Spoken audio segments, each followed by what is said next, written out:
welcome to Mondays Beyond the Mic. This is the place where we go beyond surface level topics in relationship. This space provides us with an opportunity to delve into more personal and profound aspects of our lives.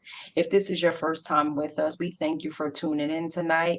And to our faithful followers, we thank you for always being here with us tonight. As a disclaimer, hey, respect is always necessary. So here at Mondays Beyond the Mic, we respect everyone's values, opinions, and values. So tonight's topic is relationships, attachment styles. And before we get started, I want to say, hey, co-host, how are you? I'm good. Welcome and good evening, everyone. We want you to remember to like, share, and subscribe and give us super chats. Take it away. Thank you. Thank you. So some underlying factors of relationship attachment styles is social shifts, increasing acceptance of diversity involving gender roles, and the decline of traditional societal pressures are all contributing factors. Co-host, you want to take the next one away? Um, hmm. So the underlining factors, Yeah, let's do you have the social, not do you. Where are you? we're underlining factors. Yep. The underlining factors of social shifts, increasing acceptance and diversity involving gender roles and traditional societal pressures are all contributing factors. Cultural influences, media, pop culture, and celebrity examples play a significant role in normalizing and promoting different relationship styles, psychological perspectives, a focus on mental health, emotional well being, and personal development influences how people approach relationships and technological impact, which is the internet, social media, and dating apps have transformed how relationships are initiated, maintained, and perceived. So, So one thank of the you things that, for those underlying oh, factors. I was going to say there's one thing. So let's talk a little bit about the ethical non-monogamy. Um, the basis. Ethical non monogamy challenges traditional notions of exclusivity in a relationship.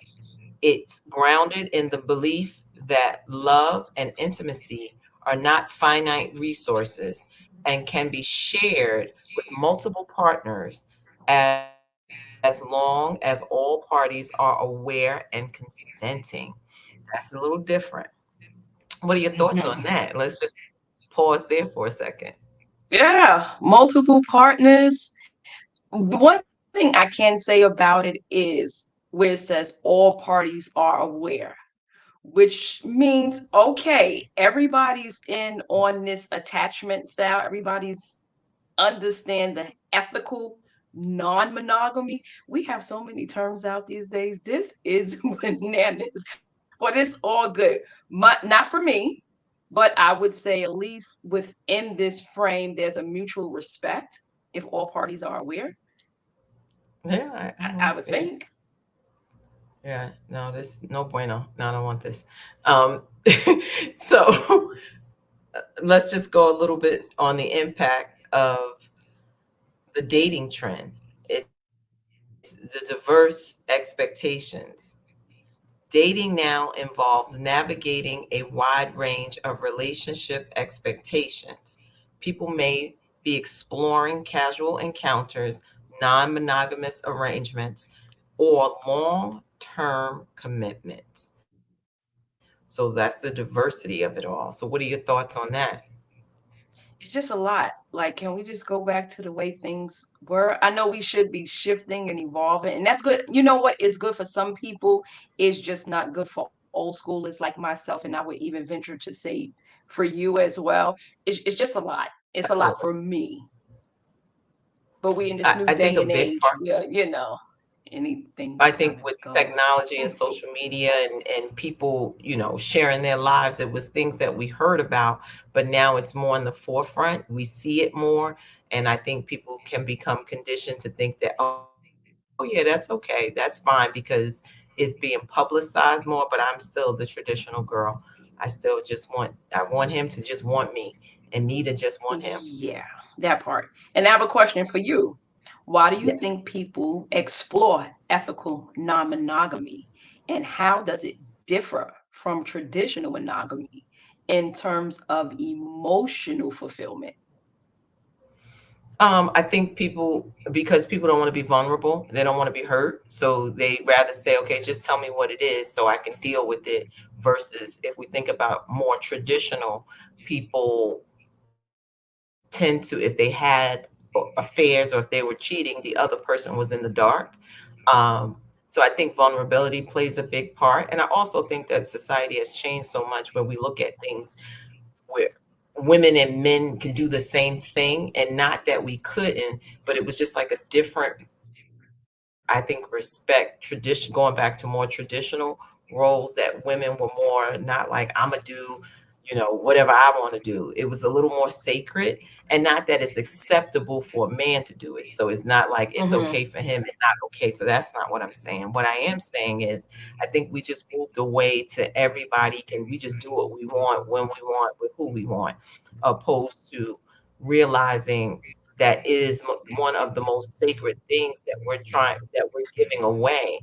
And I read Hmm. this where it said, you willing to give somebody your body who won't even give you the password to their phone.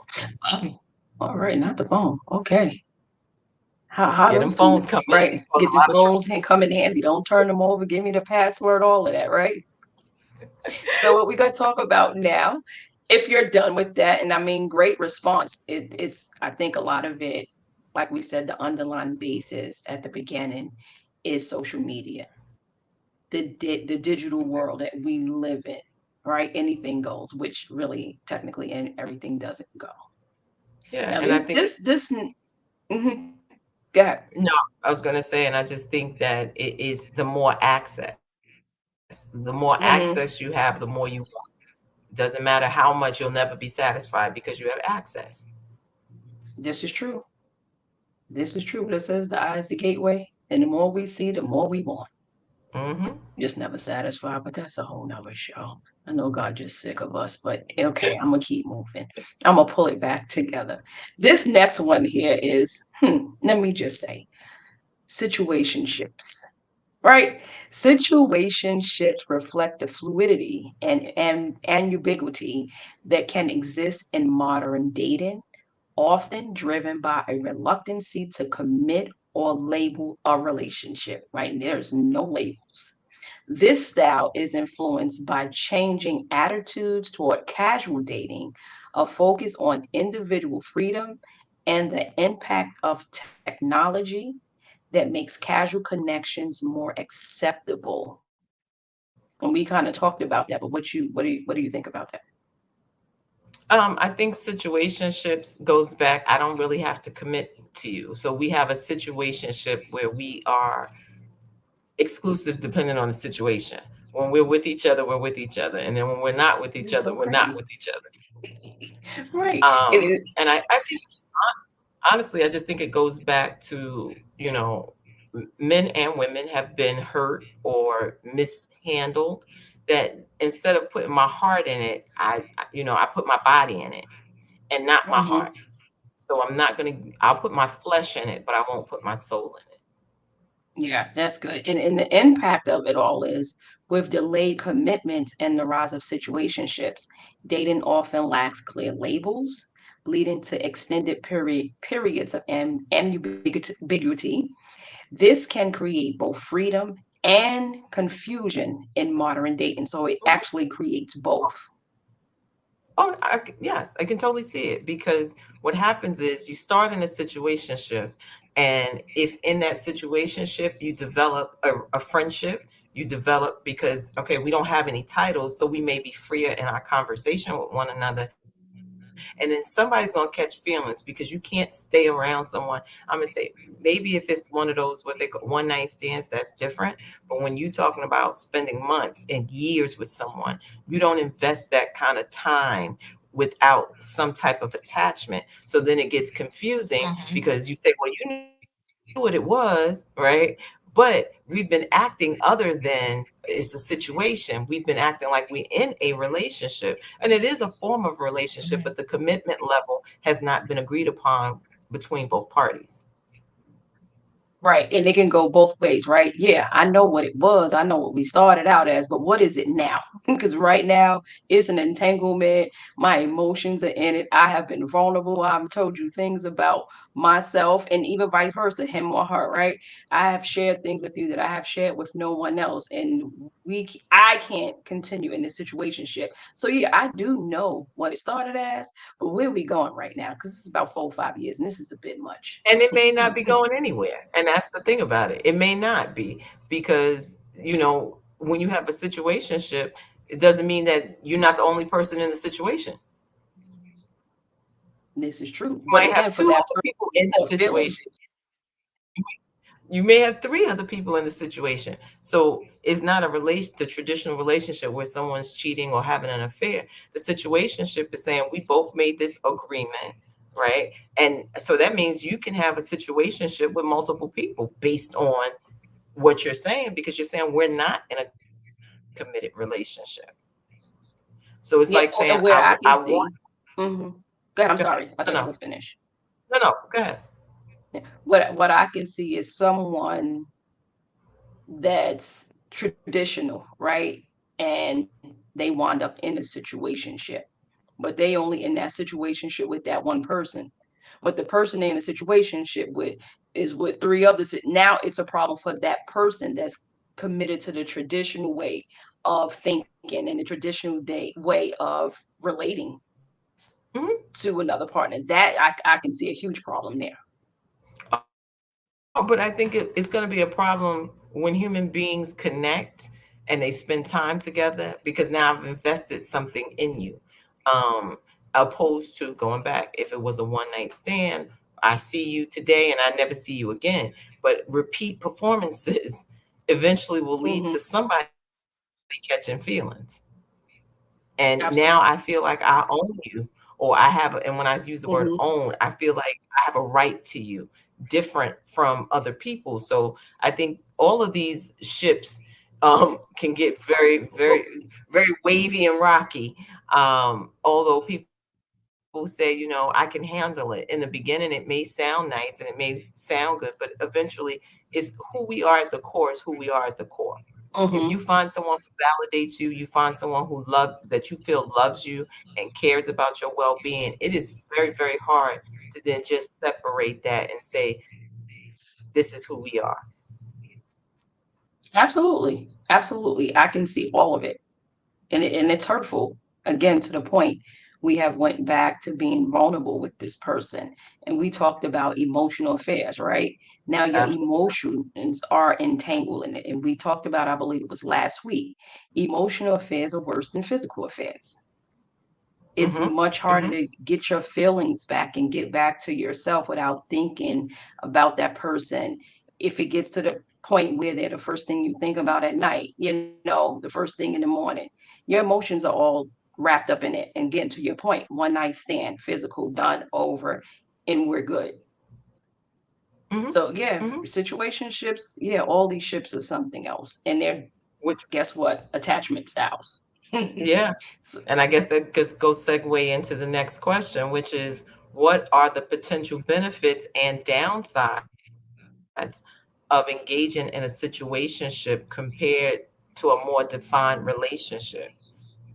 So, I would say the benefit is flexibility and the ability to explore connections without pressure.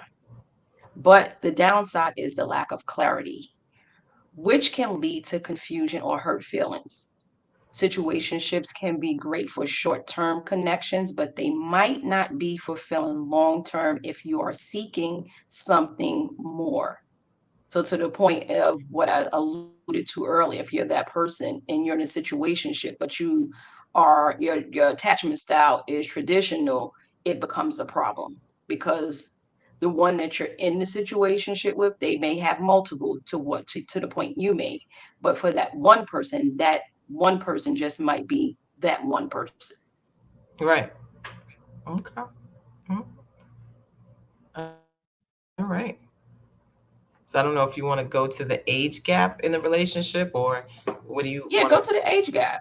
But let's go to the age All gap. You right. can take it away. So age gap relationships challenge traditional norms around age compatibility in romantic relationships. The style is influenced by evolving attitudes towards age and maturity, a greater focus on compatibility and shared value over age. So a part of Hmm. that is, I guess, I mean, I don't know if you want to just answer that or your thoughts, or you want me to keep going on that.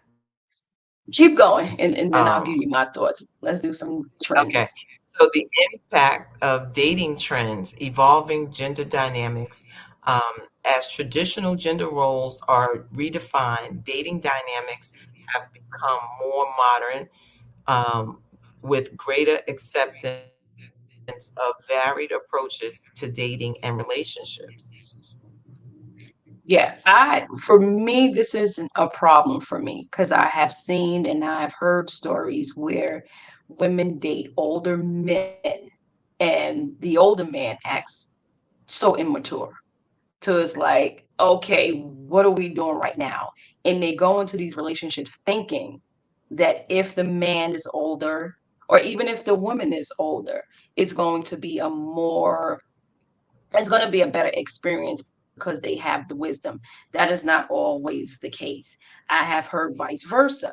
Younger men, older women dating younger men, older men dating younger women. Now that's a whole nother thing that get a little tricky, but we're gonna stay in context, right?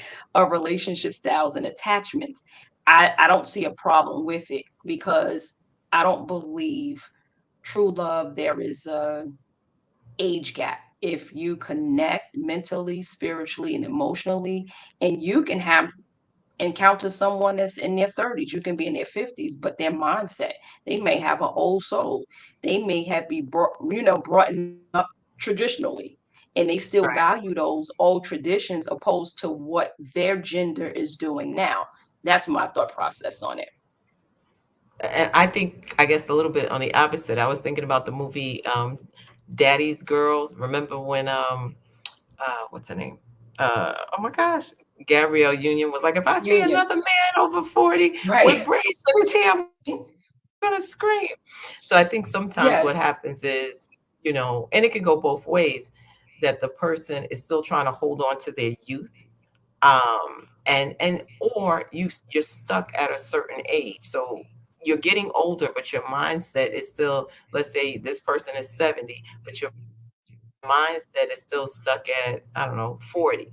So you function, but there should be a, like, and this is just my opinion, a gracefully, I'm not saying you should act old, what I'm saying, there should be a grace in your growing, because then you start looking Hmm. like 70 years old with his hat turned backwards and braids in his hair, and you're just like, aren't you too old for that? Don't forget the jersey.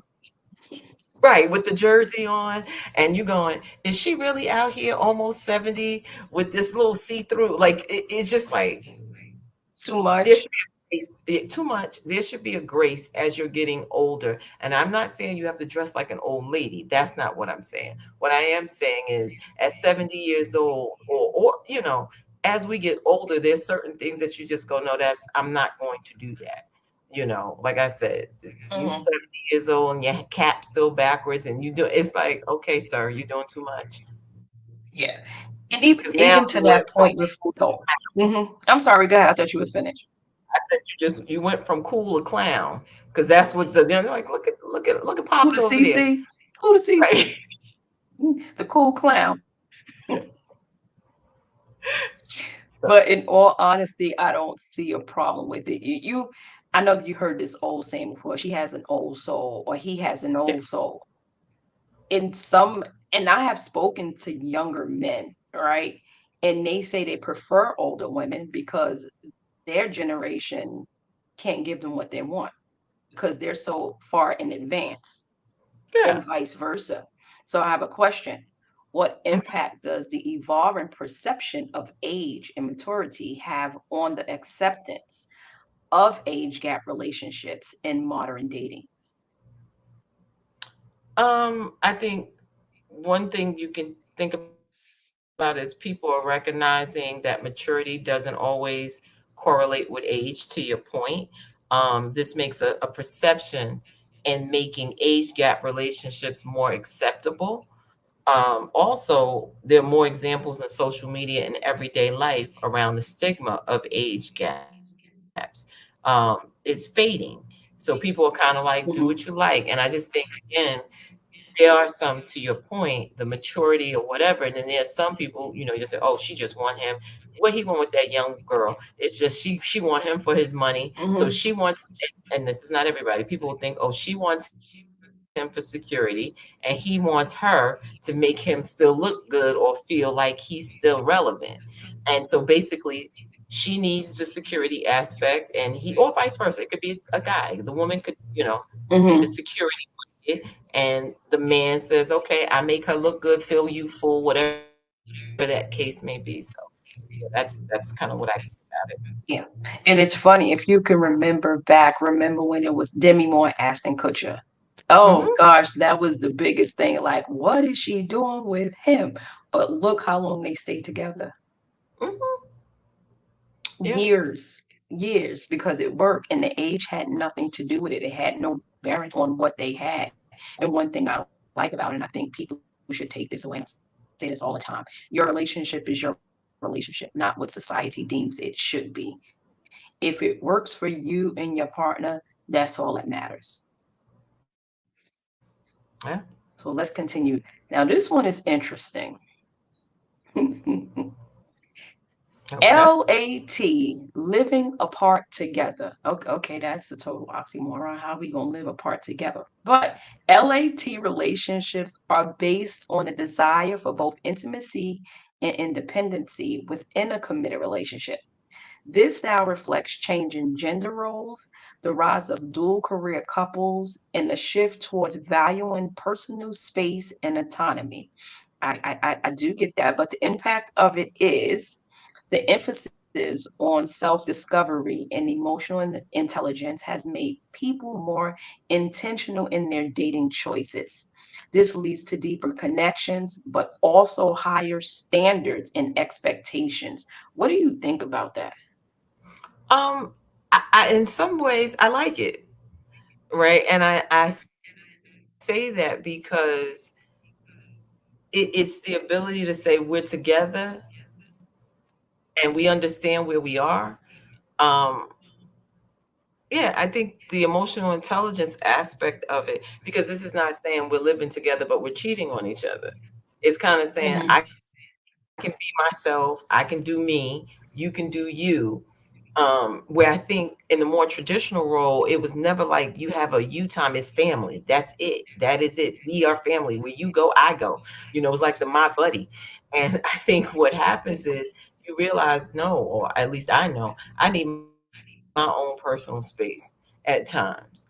I need you to have your own personal space. And then we have our time together, because I think and especially as women, we can get so caught up in our partner's life that we lose who we are. And I don't mean it in a way like I'm woman, I need to be seen, but you need to also still remember who you are. Okay, I hear So, you. And I think that's good. But what do you think about in terms of, okay, we're married and we have this separate thing going on? But in terms of why not coming together, traditional style, and just making what you need clear? Meaning, I need my space, you need your space. Let's get a code word. Let's, hey, time out. Time out means I'm going. What was the commercial? She Shed. What was that? I think right. State Farms, where she had Right. to go to the she shed. And men normally have their men cave. What happened to that? Now, I can see this working, just my opinion. What happens if you get sick late in the midnight hour? What happens if you want to roll over? What you do? You make phone call. Hey, I'm coming over. Like, That part, like, what are we doing at that I mean, juncture at the I think, relationship? but I also think you have a lot of people who are in relationships that live bi-coastal, right? Because I think more traditional, it felt like if you were in my space, that means you're not going to cheat. When we know that is absolutely, the person could be in your bed every night and still cheat. And a Absolutely. person could love you and be on the other side of the world and not cheat. So Mhm. our physical distance does not necessarily mean we're losing who we are or losing our feelings for one another. And probably the absence will make us say when we see each other the Mhm. more versus the everyday, like, today he got on my last good nerves. You don't have someplace to go, or vice versa. He can say the Right. same thing about her. I just think you have to be mature enough and okay. And this probably works with people who either work in careers that are moving about, Mhm. um, or traveling a lot. So they say, okay, I want this relationship, but I also think that takes a big compromise because if you say I want my wife with me, but let's say her career is someplace else, to be able to respect the fact that this person has established themselves in this part of town or wherever, this state, and I'm here, that we can fly back and forth. We can do some not more non-traditional things, where back in the day it wasn't a whole lot of flying, and it was, we here, we're gonna get on this Greyhound bus, we're gonna drive, Yeah. or you can say I'll be there every weekend or whatever. I just think it's a little different. Yeah, and I think, before we move on, there's a huge trust factor. You have to be Mhm. secure enough in yourself. You have to have that trust factor. But again, to what I said a few minutes ago, every relationship, is according to the people that's in it. Society doesn't dictate. This may work for some people and it may not for others. So, do you have a question Yeah. before we move Yes. on? So how does the lat relationship challenge traditional views of cohabitation as a marker of commitment, which we kind of talked about, but you can elaborate. Yeah, I think it's to what we said. It couples it The LAT couples redefine commitment by showing that love and partnership aren't dependent on living together, what we alluded to a few minutes ago. It challenges the idea that cohabitation is necessary for a successful relationship. And we know that's not always the case. I think also Hmm. by prioritizing quality time over quantity, that is so good. Quality time over quantity. Because you could sit around somebody, just be around somebody all the time, and it means absolutely nothing, right? So, late relationships demonstrate that commitment is about emotional connection, not just physical proximity. And that's good because you should be able to, I don't want to say you should be able to, I think you should be able to be around your partner or your loved one without always having the physical touch. Sometimes just sit there and say nothing. That Hmm. speaks volumes. We can be in each other's presence and say absolutely nothing. What are your thoughts?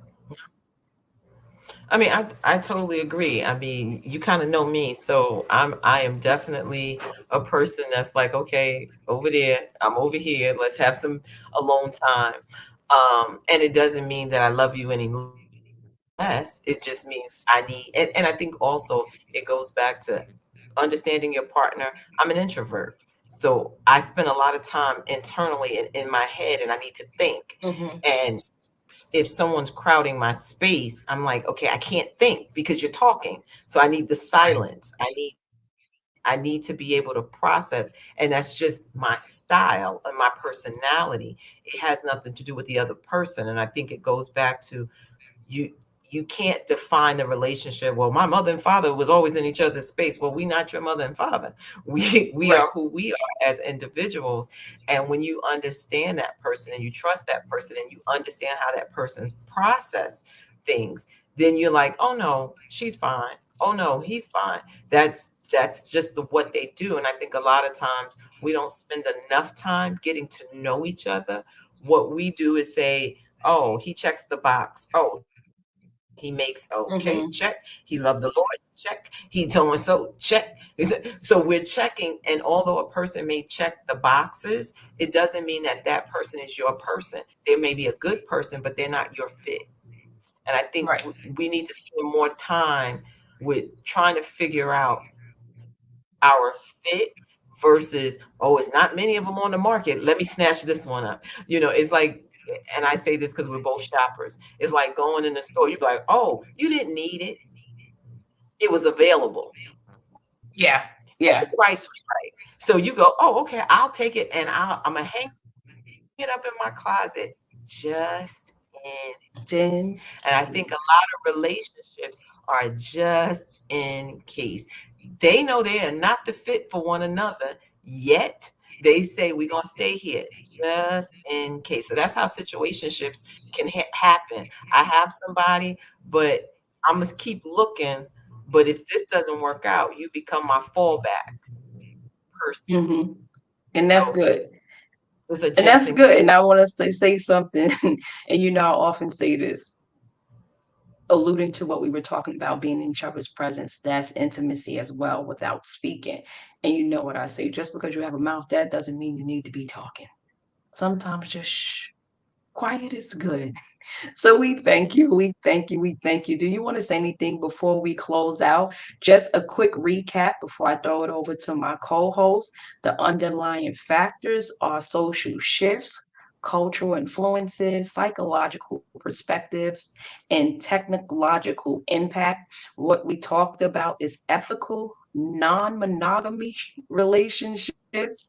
We talked about situationships. We also talked about age gap relationships. And the last one we talked about is living apart together.